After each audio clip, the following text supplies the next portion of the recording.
తూర్పుగోదావరి అనపర్తిలో TDP YCP మధ్య high tension నెలకొంది. MLA Suryanarayana రెడ్డిపై తాను చేసిన అవినీతి ఆరోపణలు రుజువు చేస్తానంటూ మాజీ ఎమ్మెల్యే రామకృష్ణారెడ్డి బహిరంగ చర్చకు సిద్దమయ్యారు. అయితే రామవరంలోని తన ఇంటి నుంచి బయలుదేరిన మాజీ ఎమ్మెల్యే రామకృష్ణారెడ్డిని పోలీసులు అడ్డుకున్నారు. టీడీపీ శ్రేణులతో కలిసి ఆందోళన చేయడంతో పోలీసులు రామకృష్ణారెడ్డిని అరెస్ట్ చేసి కొవ్వూరు తరలించారు. మరోవైపు బహిరంగ చర్చ కోసం సిద్దమంటూ అనపర్తిలో ఇంటి వద్ద ఎమ్మెల్యే సూర్యనారాయణ రెడ్డి ఏర్పాట్లు చేశారు. ఓటమి భయంతోనే రామకృష్ణారెడ్డి తనపై తప్పుడు ఆరోపణలు చేస్తున్నారంటూ మండిపడ్డారు. ఇరు పార్టీల మధ్య పొలిటికల్ హీట్ నేపథ్యంలో భారీగా మోహరించిన పోలీసులు బహిరంగ చర్చ జరగకుండా అడ్డుకున్నారు. డీఎస్పీ అంబికా ప్రసాద్ ఆధ్వర్యంలో రెండు పార్టీల శ్రేణులు ఒకచోటుకు రాకుండా నిలువరించారు.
రకరకాలుగా ఆరోపణలు చేయడం జరిగింది.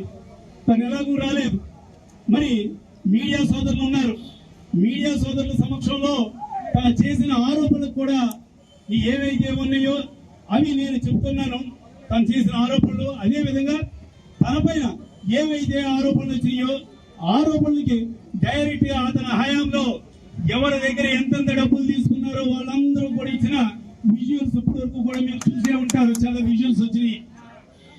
తను ఏవైతే మరి బ్రాందీ షాపుల దగ్గర నుంచి నీచంగా వసూలు చేసిన గతంలో ఎప్పుడు అనపర్తికి సంబంధించిన ఎమ్మెల్యే ఎవడో లేడు. ఒక్క అప్పట్లో రామకృష్ణారెడ్డి ఒక్కడే.